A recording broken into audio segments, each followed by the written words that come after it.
Hi guys, welcome back to the channel. So in today's video I'm sharing with you 4 crops I'm going to be sowing now in August to prepare for winter food shortages.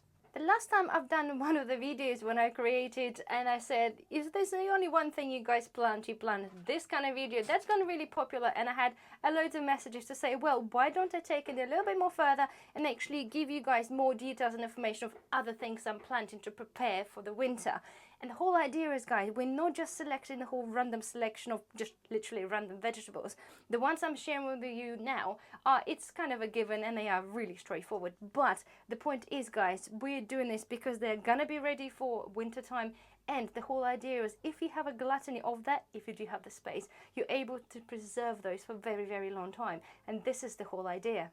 And many of you guys might think that because it's August, there's not really a lot you can plant, but it is currently very, very hot. I'm standing here and it's 40 degrees in the greenhouse, so I will try to keep this as brief as possible, but it is really, really warm outside. So hopefully, guys, we'll have a slightly prolonged, a warmer period. So the thing is, guys, at the moment, okay, because it is warm, it gives your seedlings a head start. So whatever you sow, they're going to be germinating much, much faster. So at the moment, you can literally plant things like salad, you can plant radishes, you can plant kohlrabi, you can plant cabbages, you can plant carrots, you can plant many, many other things. So because the season being so messed up, guys, I suggest you just give it a go.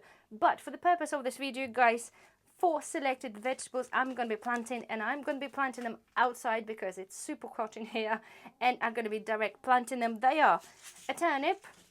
They are also a Swede, which is the same family as a turnip, but it's a Swedish turnip. And the difference in those, guys, that the normal turnips are really small and they're softer in skin and they don't last as well as, but Swede grows a bit bigger and it's got a tougher skin and is a little bit more sweeter. Next thing I've got is a beetroot, and I have some more carrots. So guys, without further ado, let's get out of here and get planting. So guys, before we see those, let me quickly show you those vegetables I have growing in a garden.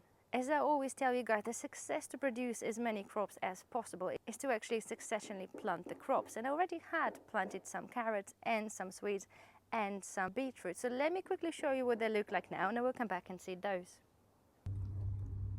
So here I've got some beetroots and they're interplanted between my sweet corn and fennel, and you can just about see they're starting to develop.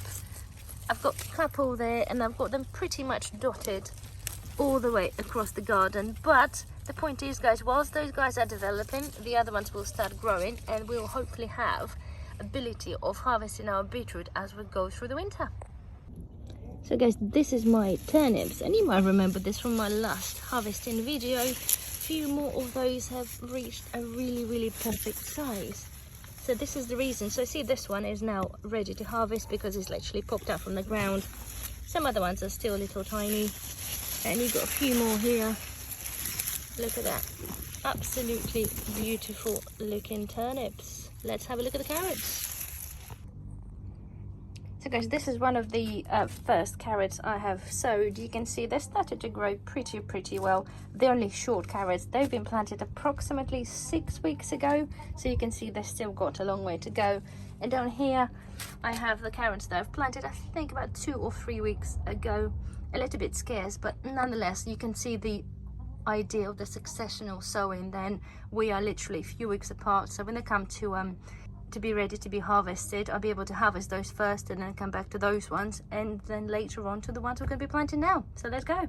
So guys, this is the bed we're going to be planting our seeds. If you watched my previous harvesting video, you might remember this bed was full of onions. They did grow, but they weren't particularly that big in size and they end up splitting. Nonetheless, they've been dehydrated. So the bed is empty. And the point is, I always tell you, never leave an empty space in your garden. Although, guys, I do have those crops growing in the other places, I think it's a perfect place to be able to sow a little bit more. So first things first, let me move the camera, guys, a little bit closer and you get to see what I'm doing. So guys, first things first, okay, make sure you kind of rake your soil, take all the weeds out, pick up anything that's got like a big stones, anything that will stop the little seeds sprouting. It is very important, especially for the seeds that are tiny, especially like carrots. They don't like stones because it's kind of stops them germinating. And if you've got a lot of stones in the ground, guys, it will kind of make your carrots fork out a little bit. So do the best as you can. Make sure there's no weeds. Take everything out. I like to sort of flatten down the soil a little bit. Nothing too complicated. I like to water first before sowing. So give it just a slight dampness, oh, that didn't work out well. Let's go again. I like to dampen up the soil a little bit. It kind of flattens it out a little bit as well. Right, so the next thing, guys, right, seeding is literally super straightforward, like seeding anything like I showed you before. We can either sow the stuff in the straight lines, or we can divide this and do this by squares. I probably choose to do squares, so if you roughly, again, it's all rough, guys, because those 4 vegetables don't really compete with each other per se, in terms of they are root vegetables, so the only thing is the pests is the carrot fly, but because it's a raised bed, we should be absolutely fine. Roughly divide the area where you're gonna see those. Not quite 4 squares, but nonetheless, you get the idea. And let's go to carrots. Okay, I go for the little ones. They grow quicker. Again, one of the points as well, if you select the varieties that are early varieties, it doesn't mean they're meant to be sown early. It only means, guys, they mature quicker, which means you can always sow them later in the season as well. So let's go with the carrots. You can see the carrot seeds are quite teeny. Okay, so the idea is, guys, you just kind of sow them. Some people sow them in a line. I just sprinkle them about and you thin them out as you go. That's probably far too many, but so this is the turnip. That's the ones I already showed you I'm growing. They grow pretty fast and they're pretty cool looking. So seeds. There you go, look. They're teeny weeny. They're a little bit harder to see in the soil when you sprinkle them, but nonetheless, sprinkle them out. You can see how big they grow, so you really don't need to do a lot. Just thin them out if you have to. Swede is next. Swede grows quite large, so you literally need a handful of seeds, but I had issue germinating them before, so I'm going to sprinkle too many and I just thin them out as I go.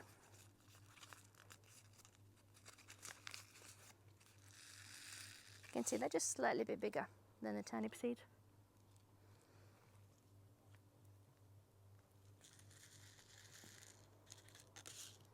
If you have a patience, you can literally just dunk them in a hole, but I don't. Last I have beetroot. Don't forget, the beetroot, you can eat it when it's not fully developed, so it's not a big deal. This is the beetroot seeds.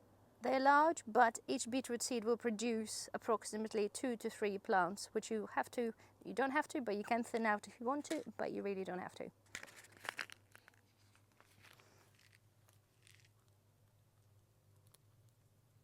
Right, I'm going to move them about a bit in a minute. Right, next thing we do, guys, is sprinkle a little bit of soil on top. There are different depth you should be planting stuff, but to be fair, I just follow my gut and I just do how I do it. Never been an issue.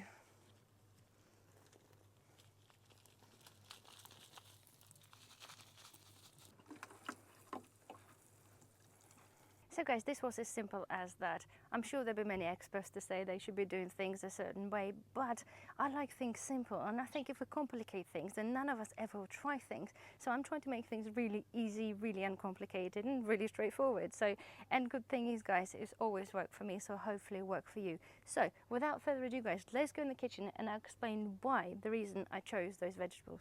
So guys, back in the kitchen, and I must say it is much, much cooler here. First of all, I wanted to share with you my lovely pickings of my tomatoes. It's been so hot, they're ripening faster than we can eat them, and unfortunately if you don't pick them on time they will split, so it was good time to do it. Nonetheless, guys, coming back here to the reason, guys, why I picked those vegetables. Again, if you follow, you know, guys, I do grow a whole variety of vegetables, but the beauty of root vegetables, but you can preserve them better than many others. So for example, let's go with the beetroot. Okay, it's probably out of all 3 or out of 4 is actually my favorite. So beetroot, the beauty of that, you can harvest beetroot at any size. Okay, even if the beetroot is really tiny, you can harvest this and you can eat it, and you can eat the tops like you could do chard or spinach. pretty much the same way. So this is already a really, really good point. And they taste a little bit sweeter at that. So the point is, you can pick them anytime. First point. Second point, they dehydrate super, super well. You might think like it's really, really weird thing, and initially I did as well, but it actually really, really retains that earthy flavor of the beetroot, and it's really actually amazing. I dehydrate mine in the slices cut in half, so basically like a half moon. They dehydrate pretty quickly, and I said, obviously guys, in a glass jar with oxygen absorber, they last pretty much indefinitely. The flavor, the amount of flavor you can get from it, trust me, don't underestimate, because it's dehydrated. And the fact is, every dehydrated veg, if dehydrated properly and blanched beforehand, will actually retain like 99% of their nutritional value. And thirdly as well, it actually works really, really well as natural dye. Whatever you want to do, whether if you do like egg painting for kids or whatever, it actually works really well as a dye. Not that you'll grow beetroot for that, but it works well for that when it's dry. Another thing as well, pickled beetroot, oh my god, if you never pickled or tried pickled beetroot, it is absolutely amazing. And again, because your guys growing it, you know what's in it. And if you're pickling it yourself, you can make it how you want it. You can make it sweet pickle, you can make it a chili pickle beetroot, you can make it a lime pickle beetroot. You can honestly just fit whatever you love eating. Just experiment. It's very, very straightforward, and you can't go wrong. I've done many recipes on pickling as well, so if you need some basic ideas, I'll put some links up there or in the description of the video. It is so easy, and you don't have to be scared of it. Again, preserving beetroot this way, it will last you very, very long time. Vinegar, it's high acidity. You don't really have to put this in the fridge. It is shelf stable, providing you follow a decent recipe. And of course, the last thing, guys, the beetroot you can eat raw, and of course you can freeze. If you have a freezer space and you have a gluttony of beetroot, then you can choose to freeze that as well. Next thing, say carrots, guys, right? You know, I'm like a queen of dehydrating carrots. I've been going through regimental phases at Christmas time when the carrots were really, really cheap, because I just haven't grown enough, and I can't possibly grow enough in my small garden. But any opportunity there was some on sale, I'll dehydrate them. Again, they're super good for you guys in terms of keeping nutritional value, providing you actually blanch them first as well. And here's a perfect example, having the difference between the blanched carrots and not blanched carrots. After a while, they will start losing nutritional value, and they'll start losing their color. So hopefully you get to see that, okay? It looks very unappetizing and becomes pretty much pointless, because what's the point? If you don't get any flavor or any goodness out of it, then what's the point? So make sure you blanch your carrots before you dehydrate them. Again, the smaller the pieces, the quicker they dehydrate. And again, in the proper storage, glass jar, Milo bag with oxygen absorber, they'll last you forever. And last thing, guys, sweet and turnips, I put them under the same group because, well, they are pretty much the same family. Dehydrate them, you can shred them, which I've done in here. You can do them in cubes. It'll take a very, very long time. Or, very good option, which unfortunately don't have here to display, is some chips. You dehydrate this like I did and I showed you with the potatoes. You mandolin them really thinly and you just dehydrate them. You could put some spices if you want, or any salt or vinegar, whatever you guys want to make it into the crisps. But alternatively, as it is, they're a really good addition. If you're unsure what to do with it, but it is full of goodness, or if you for some reason don't like the taste of it by itself after it's dehydrated, I have here a jar of mixed veg. If I have a really small batch of something, like really small batch, and I say I loaded my Excalibur with one shelf of every, say, vegetable, because this is what I've harvested, or this is what I've got somewhere on sale. And if I don't particularly want to sit on the, you know, loads of little jars until I build it up, I just powder it, and I powder this into a veg powder. It's taken a really long time, as you can imagine. Like, for example, powdering this from a whole ½ liter jar, if you put this in a powder, it probably teeny weeny minuscule amount, like to fit just in the bottom of the jar. This is how much things shrink when you put them in a powder. So if you don't have the space to keep the vegetables in this way, but still want to have a natural organic goodness, then you can always powder the stuff. You might see I have a different levels of colors in here because there are different leftover veg gone in there. But adding to the soup, even to the mashed potato, honestly makes a world of difference. So guys, I really do hope that you find this video helpful. If you do find this educational, helpful, entertaining, whatever it is, please don't forget thumbs up, obviously, to help the channel and help the video. Don't forget to subscribe if you haven't already. Obviously, my channel covers everything to do with the preparedness, growing, anything you might think of where we trying to safeguard our future food-wise and in many other ways. And otherwise, well, thank you very much for watching. I shall see you in the next video. Bye-bye.